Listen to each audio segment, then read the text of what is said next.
Salut à tous. Alors hier c'était la rentrée des classes. Alors, vous allez me dire pourquoi est-ce que je vous parle de la rentrée des classes. Vous, c'est pas trop forcément votre truc, en tout cas c'est pas pour ça que vous êtes ici, puisque ici on est là pour parler surtout de chiens. Mais quand on parle de chiens, vous le savez, on parle aussi d'humains. Donc voilà pourquoi est-ce que je vous parle de la rentrée des classes, parce que c'est un moment qui peut être un peu qui peut être assez important pour vos chiens à la maison, parce qu'il va y avoir du changement.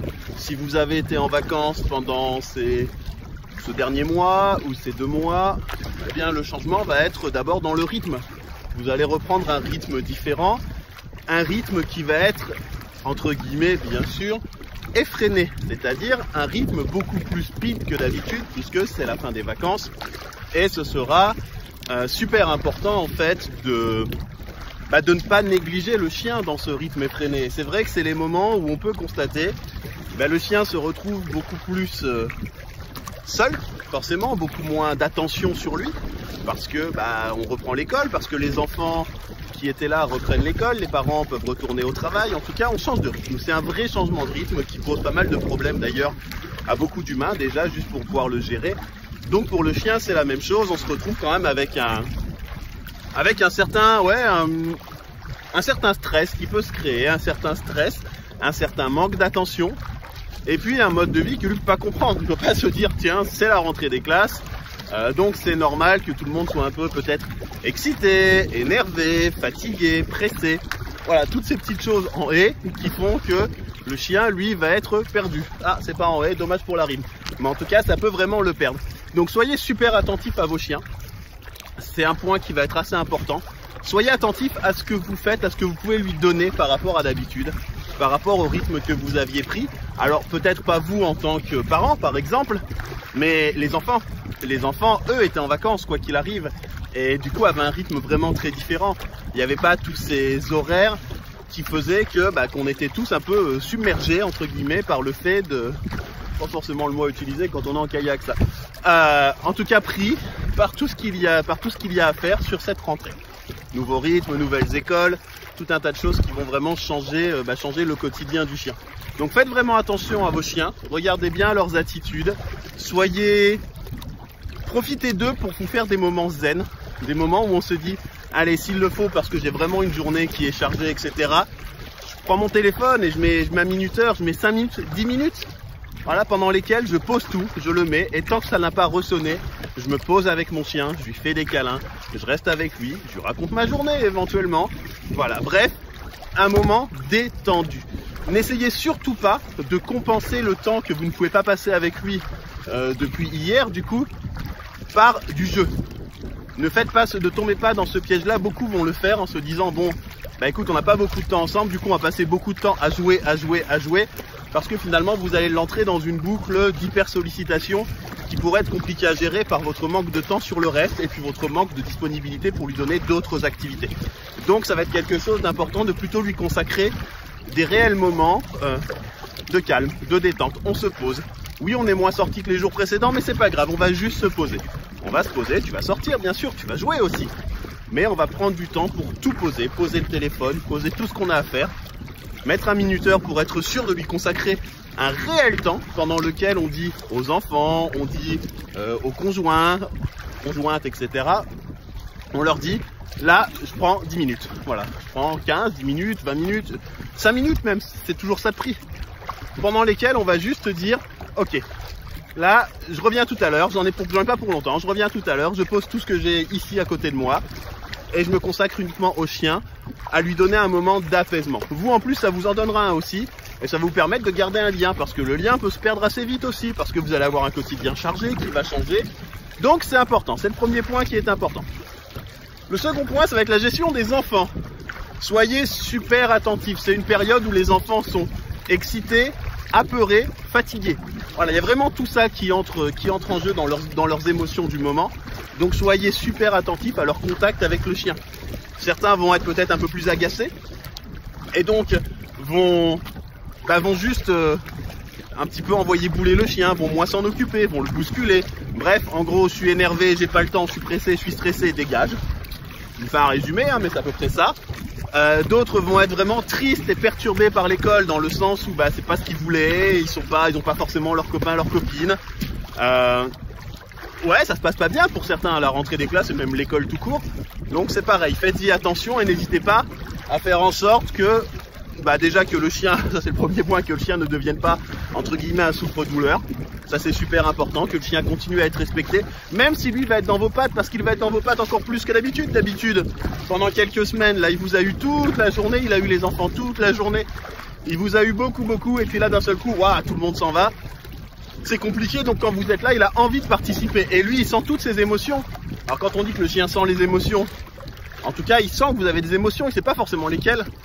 Ça va être variable, on va dire, en fonction de chaque chien, et encore, on n'a pas... Bon bref, on va pas rentrer dans ce débat-là. Toujours est-il qu'il sent qu'il y a des choses qui sont différentes de d'habitude. Donc ça peut être vraiment un moment perturbant pour lui. Donc faites attention à vos enfants par rapport à ça, voilà, que le chien reste un individu à part entière de la famille, et qu'il ne devienne surtout pas un exutoire, un souffre-douleur, ou même un chien qui serait juste là pour calmer les maux, et qui du coup prendrait lui de plein fouet toutes les émotions sans forcément avoir de compensation. Par rapport à vos enfants, encore une fois, pensez bien que le rythme a changé. C'est-à-dire que vous étiez en vacances, vous aviez du temps à lui accorder, et vous aviez du temps même, sans forcément lui en accorder, à passer avec lui. Et qui dit temps passé avec lui, dit forcément, aujourd'hui, un gros vide dans son quotidien, lui. Parce que lui, il n'a pas repris l'école, il n'a pas repris le boulot. Son train-train redevient plus monotone, plus calme.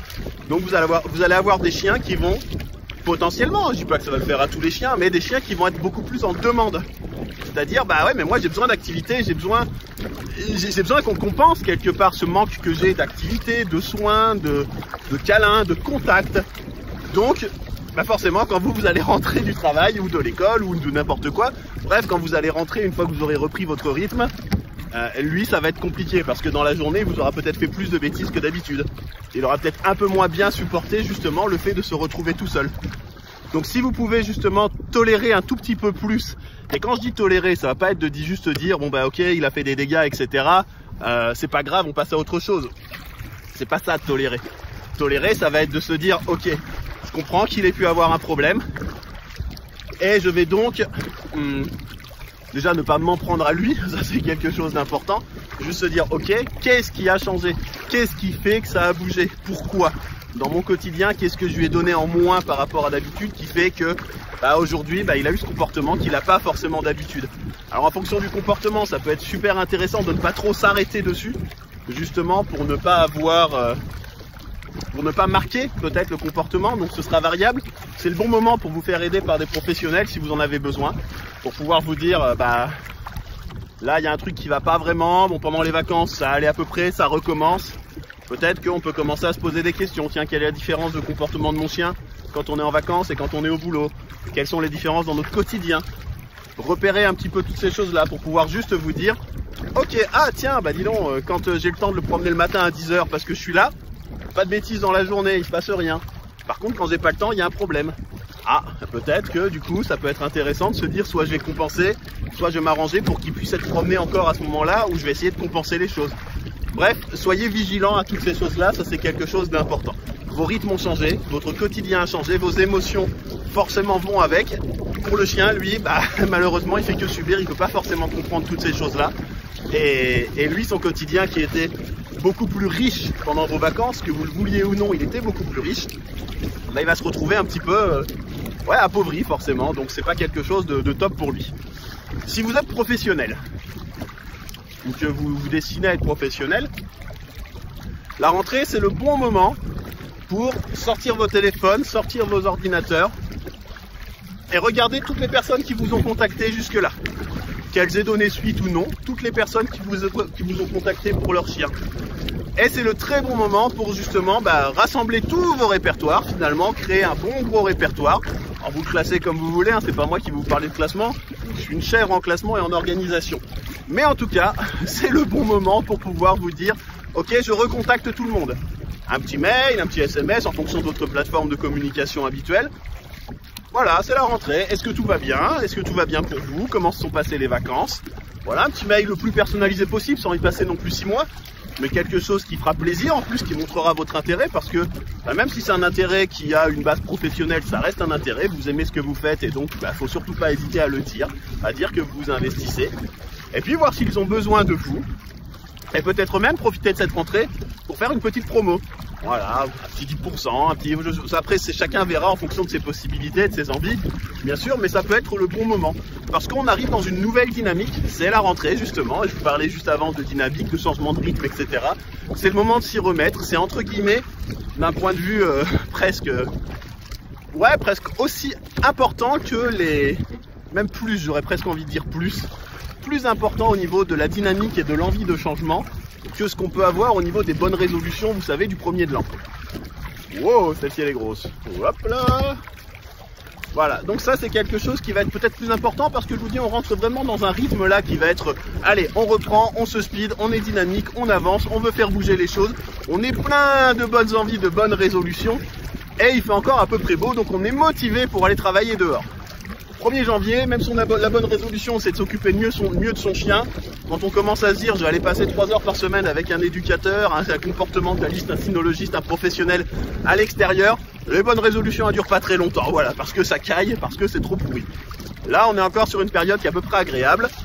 Pour les personnes qui vivent par exemple aussi chez elles, qui n'auraient pas de travail ou qui en tout cas auraient du temps dans la journée parce que les enfants sont à l'école, eh bien c'est le bon moment aussi pour s'y remettre, pour pouvoir se dire tiens, ah, et ben ça y est, là j'ai un peu de temps pour m'occuper du chien, justement, pendant les vacances j'ai pas pu, j'ai remarqué quelques trucs qui allaient, quelques trucs qui allaient pas, mais j'ai pas eu le temps de m'en occuper. Allez, c'est le bon moment. Mais, si vous êtes là à côté pour vous présenter justement et pour dire ne m'oubliez pas, je suis là pour vous aider justement, eh bien vous allez peut-être les inciter à avancer un petit peu plus. Voilà par rapport à ça, donc bonne rentrée à tous. Je pense que j'ai dit à peu près tout ce que je voulais dire au niveau de la rentrée, bon comme vous pouvez le constater, hein. J'ai pas de pense-bête, j'ai pas de papier, j'ai pas de tableau, j'ai rien du tout.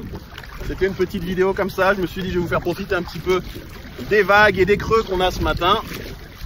Et si ça peut vous aider un peu et vous permettre d'avancer en tout cas, n'hésitez pas à poser vos questions, je vais publier cette vidéo, puis j'espère qu'on pourra en débattre un petit peu et puis que vous pourrez ajouter si vous avez des idées et des commentaires, n'hésitez surtout pas à les ajouter et on verra ce qu'on peut en faire. Et puis si on peut en discuter tous ensemble, ce sera encore mieux. Allez, ciao!